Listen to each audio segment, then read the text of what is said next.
Thanks for downloading a 3CR podcast. 3CR is an independent community radio station based in Melbourne, Australia.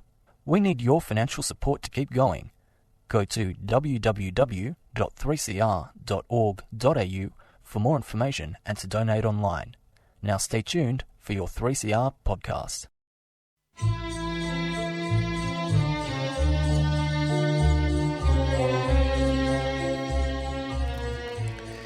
Sabah al-Khair, good morning dear listeners. You're listening to Radio 3CR on 855 AM and Palestine Remembered with Robert Martin, Nasser Mashni and Yusuf Ahmed al-Rimawi.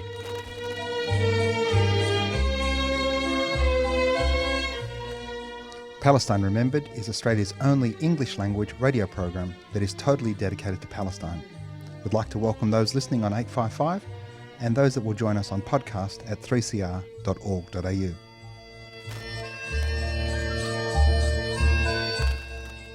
Thanks for joining us. Stay with us and enjoy the episode.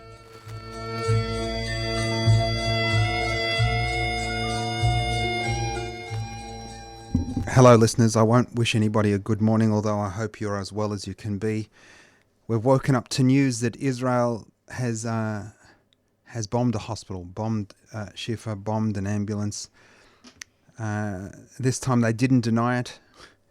Unlike last time, unlike every other time, they commit an egregious and horrible war crime. This time, they got caught with their pants down, if you will.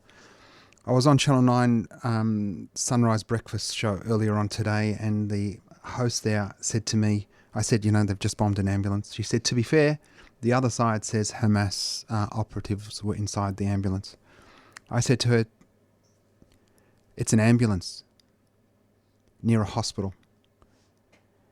I'd ask you to ask the defenders of this orgy of blood, this genocide, this man-made catastrophe. I'd ask you to ask those defenders, would they drop that same level of munition, that same power, if the people surrounding that Hamas operative were Jewish? And the answer, absolutely, we know, is no. There's no way they would do that. And they can only do that because Palestinians have been dehumanized and degraded to below human being.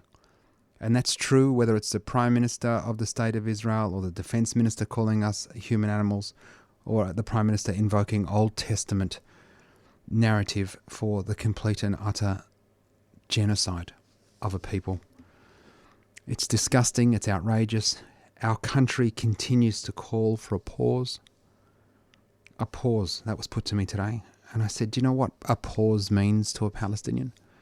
A pause means that you might give us a thimble of water, a mouthful of food, 2 or 3 Band-Aids, and then start killing us again. It's outrageous that 10,000 Palestinians are now dead, 4,000 children, thousands missing, assumed buried under rubble, hundreds of thousands displaced, close to 600,000, as I understand it, quote-unquote, trapped in the north of Gaza, now disconnected to the south where the aid is coming. There's been almost, I understand, 300 to 400, but less than 500 trucks have come into Gaza since the 7th of October, now 27 days ago. There used to be 400 or 500 trucks coming in a day. So that means that we should have had 13,500 trucks of food, medicine, water trucked into the prison that was Gaza when everything was quote-unquote normal. That instead of 13,500, only 500 have come in. And we know the situation is far, far, far from normal. Meanwhile, these war criminals are given airspace on mainstream media to keep saying Hamas, Hamas, Hamas, when international law is very clear. Number one, that an occupying power has the sole responsibility for the safety of everyone that it occupies. An occupying power has sole responsibility for everyone it occupies.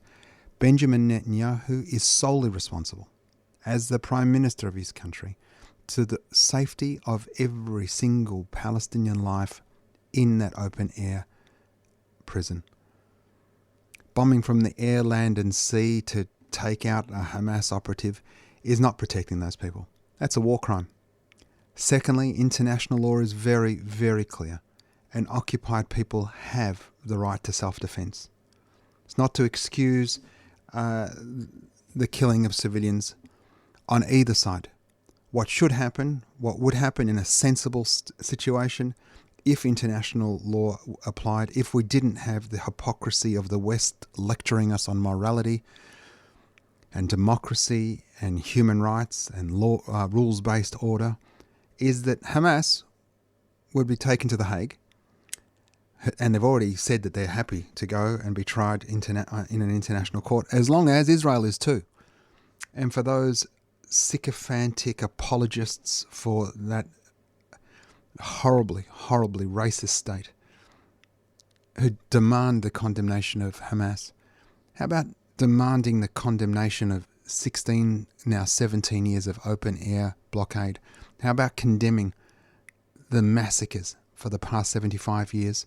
Not the 27 days since October 7, but the 27,000 days since Deir Yassin in April of 1948, where Jewish terrorist forces, led by a future prime minister of that country, Menachem Begin, raped. I read a report from Deir Yassin. The Jewish terrorist forces would cut open the wombs of pregnant Palestinians and have a bet as to the sex of that child. When we talk about brutality, when we talk about dehumanization and an orgy of death and disgust, it starts there with those Jewish terrorist forces before the establishment of the so-called State of Israel. There's a first for everything in Gaza. Palestinians continue to light up the world, to show what steadfastness is, to show what resilience is, to show what is the unconquerable nature of an indigenous people and their connection to their land. But there's firsts, and I don't know why Palestinians got chosen to deliver all of these firsts. The first is the world stood by and said, yep, it's okay to cut off food, gas, electricity, water, medicine to 2 million people. It's okay to fly an F-16 at 1 or 2 times the speed of sound over a captive civilian population in a refugee camp and drop now 29,000 tons of bomb on that bit of dirt that would fit into Melbourne 30 times, equating to 2 Hiroshima blasts. It's okay to drop those bombs on a crowded refugee camp, killing hundreds, perhaps 1,000, to get one guy. Quote unquote, allegedly. It's okay to wreak that sort of havoc because Israel's redefined international law to suit itself. A bit later on, you're going to hear from I think the world's foremost Palestinian academics and activists. She's a Palestinian-American professor, Noura Erakat. She was here in Australia a few years ago. She is amazing. It's an incredibly uplifting speech. Make sure you stick around to hear it. You'll hear about that. Another thing we need to continually address, I wanted to skip over it. No, I think I should say it.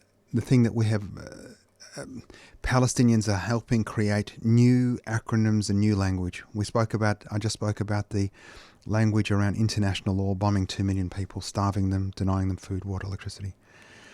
There's a new acronym in Palestine. It's WCNSF. WCNSF.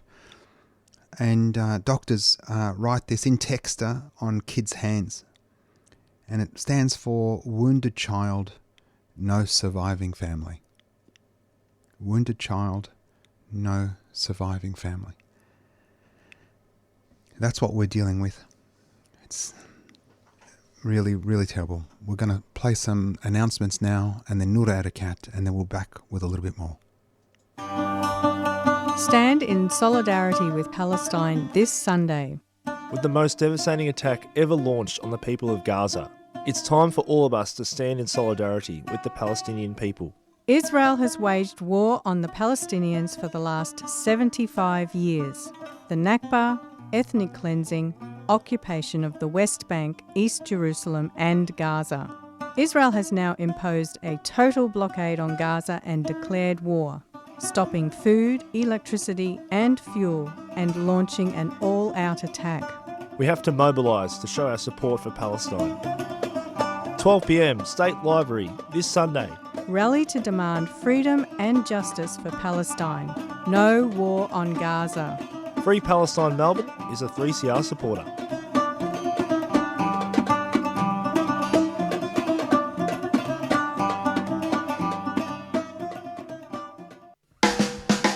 You're listening to 3CR Community Radio 855 AM. Visit the 3CR website at 3cr.org.au/podcast to hear the most recent recording from each show, or 3cr.org.au/streaming to listen live. Thanks everyone for staying with us.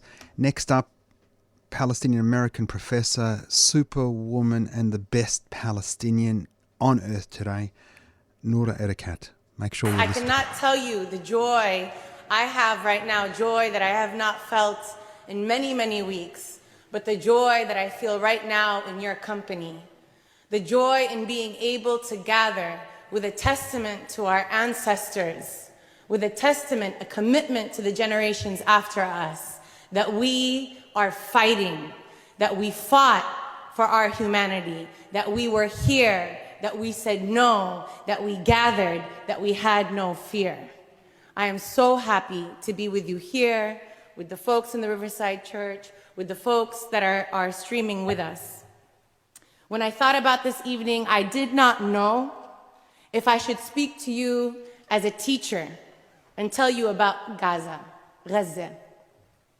Should I tell you that Gaza was once a city district of historic Palestine that sits on the eastern coast of the Mediterranean Sea, that its harbor and fertile land has made it a focal point of trade and empire for centuries, including the Romans, the Mongols, and Napoleon's France.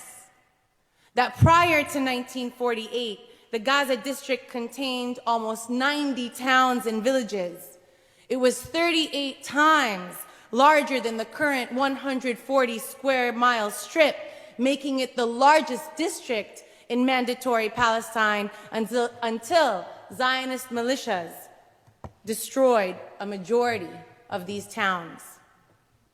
Should I tell you that upon Israel's establishment, a severely truncated Gaza absorbed nearly 25% of Palestinian refugees exiled from their former homes, increasing its population from 80,000 to 280,000, that number has grown to 2.2 million today, who are predominantly refugees and children, dependent on food aid for survival. Do I explain to you that Israel began to circumscribe this Palestinian territory in 1993 as it was entering into the Oslo Peace Accords?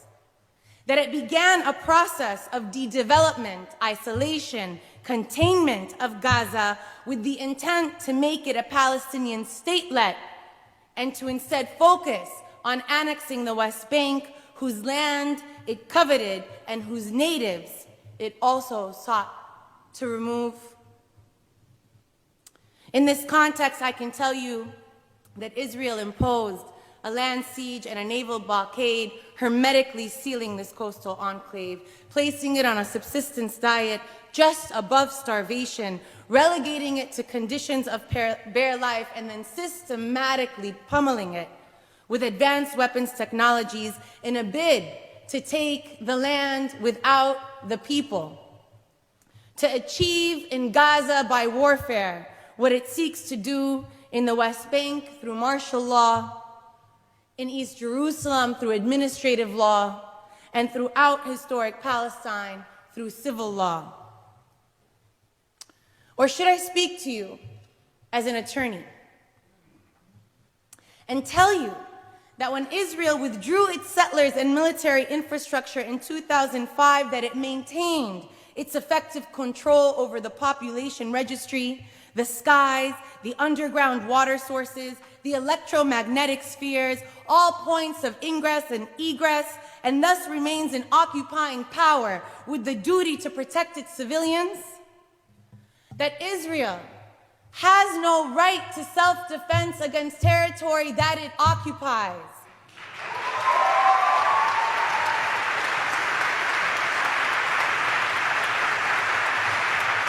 It has no right to self-defense against territory that it occupies, no more than Portugal had the right to self-defense to protect its hold on Mozambique and Angola.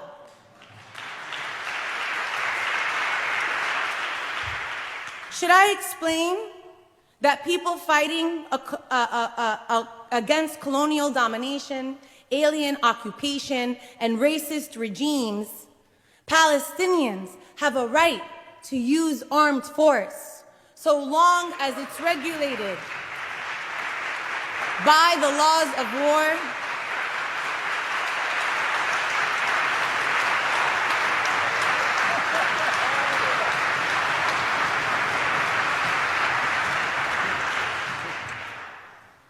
would it be helpful to tell you that any force must be bound by principles of distinction and proportionality, and that Israel has promised to disavow both? Its top military and political brass have made clear that their purpose is destruction, not accuracy. There are no Palestinian civilians, that hospitals and schools and sources of electricity and fuel are not afforded the presumption of civilian infrastructure. Do I remind you that they have expressed a specific intent to destroy in whole or in part a people based on their racial, ethnic, national, or religious grounds? Should I remind you that they need not kill a single person in order to be prosecuted for the crime of intent and incitement according to the Genocide Convention?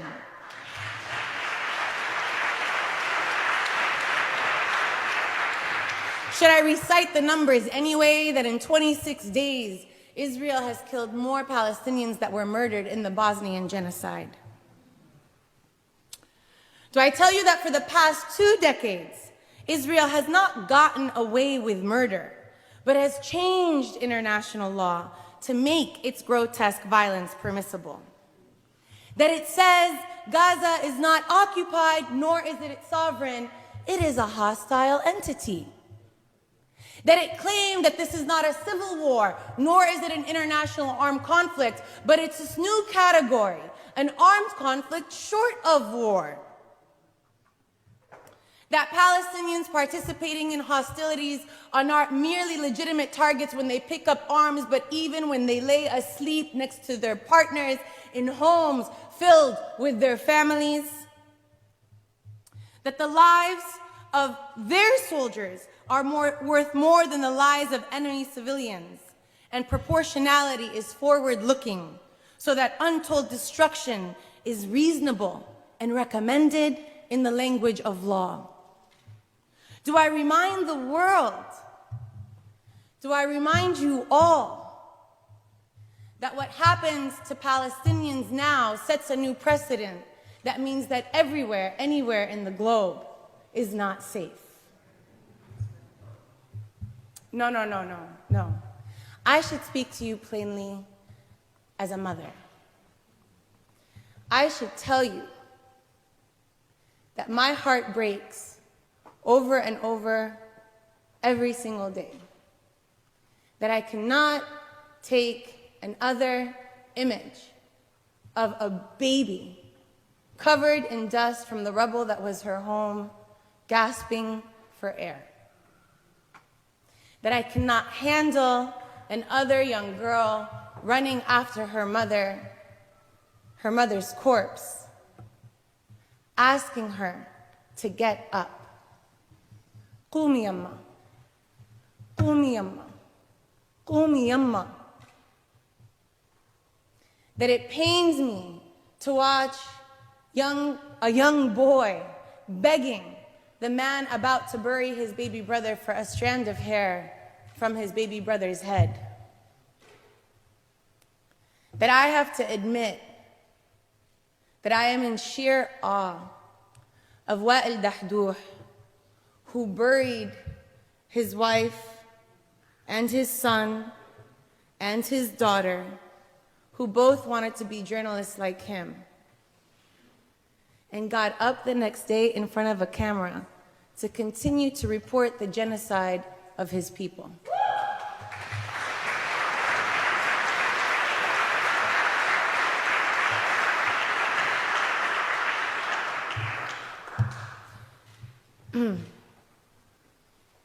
Shall I describe my acute stress imagining 130 newborns in NICU at risk of death because of lack of fuel and electricity, only to look up and hear anchors ask me if the price is worth paying because some civilian life is sacred?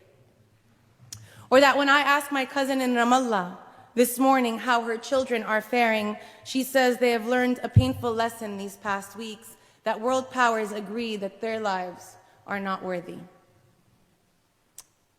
Do I speak to you as a Palestinian and tell you that we are a remarkable people fighting for the noble cause of freedom? That we understand clearly that this is a genocidal campaign intended to complete the Nakba, to fulfill the Zionist fantasy of a land without a people, despite a valiant people that refuse to disappear, who vow to stay in their homes rather than become refugees again, who tell us, لن نرحل من هنا، لن نرحل من هنا، لن نرحل.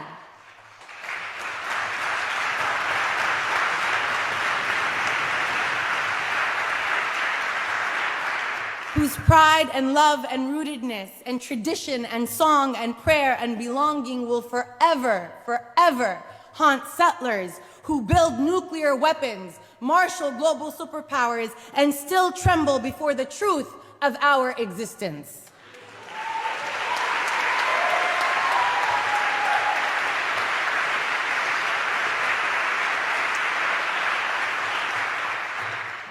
We existed before Zionist colonial invasion. We exist now even among the rubble of humanity's remains.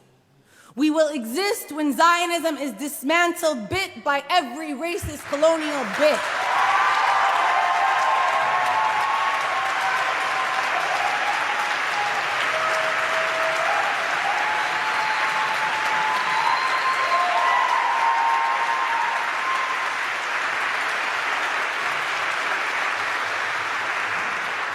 Let me speak to you as a comrade and tell you that we must fight on, that we must rest and breathe and not tire, that our efforts are causing global vibrations and generational change, filling streets from London to Cairo, Amman to Beirut, Istanbul to Sana'a, shutting down Congress, shutting down Grand Central Station, shutting down Highway 101 in San Francisco, having a State Department official resign, a UN human rights officer resign, having Chile, Colombia, and Jordan rescind their ambassadors, watching Bolivia cut its diplomatic ties, listening and witnessing 2,000 plus black allies signing onto a letter in Palestine, when 3 million Belgian unionized workers refused to transport Israeli weapons.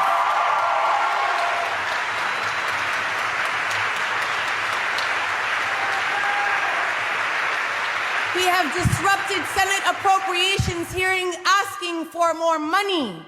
We have watched hundreds of artists call for a ceasefire and poll 66% of Americans that oppose this genocide and call for a ceasefire now.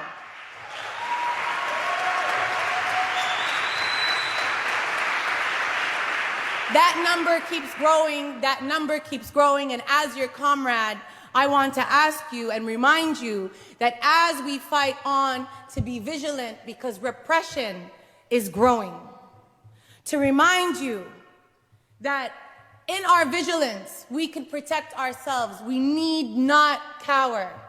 Palestine Legal, the only legal institution in the United States dedicated to protecting activists and allies in order to keep fighting, has documented 400 incidents of harassment, abuse, doxing in the past 3 weeks alone. On average, annually, they document 200 to 300 incidents. But in the past 3 weeks, 400 incidents alone. Law students who had their offers rescinded, medical residents who have been fired, editors-in-chiefs of art magazines who have been fired, fashion magazine, entertainment agency executives who have been set aside for opposing genocide. And while this racist, warmongering media and political establishment has led to the stabbing of a 6-year-old Walid Fayoumi 26 times in his home in Illinois, Allah yarhamak, and the murder of a Muslim woman in Texas, Allah yarhamak, the Biden administration is mobilizing law enforcement to surveil social media of university students struggling for Palestinian liberation. The White House press secretary, in absolute disregard for intellectual honesty and journalistic integrity, and absolute offensiveness to us, anybody with common sense, has compared our calls for ceasefire and an end to genocide to tiki torch marches in Charlottesville. These are incredibly scary times, but incredibly inspiring times of what we are capable of together. We can only win if we stand up and fight back. Do not be silenced, but speak with vigilance. And here, if I can humbly ask for your support to donate to Palestine Legal.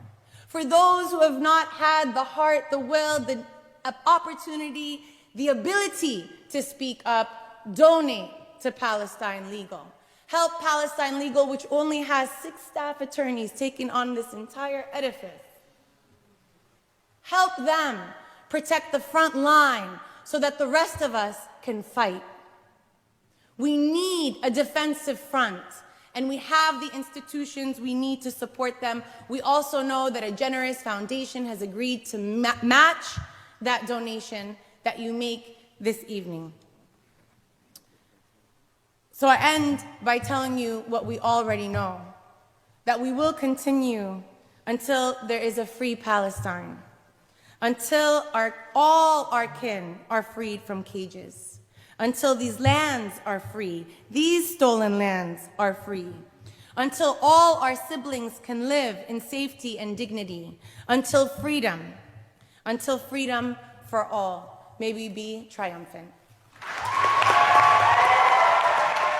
The amazing Professor Noura Erakat. Incredible, uplifting. Make sure you Google her, follow her. Just very quickly, we've only got a minute to go. November 8, Merri-bek is debating a motion in solidarity with Palestine. Note, it's become designated a protected area. The police have gone over the top, outrageous.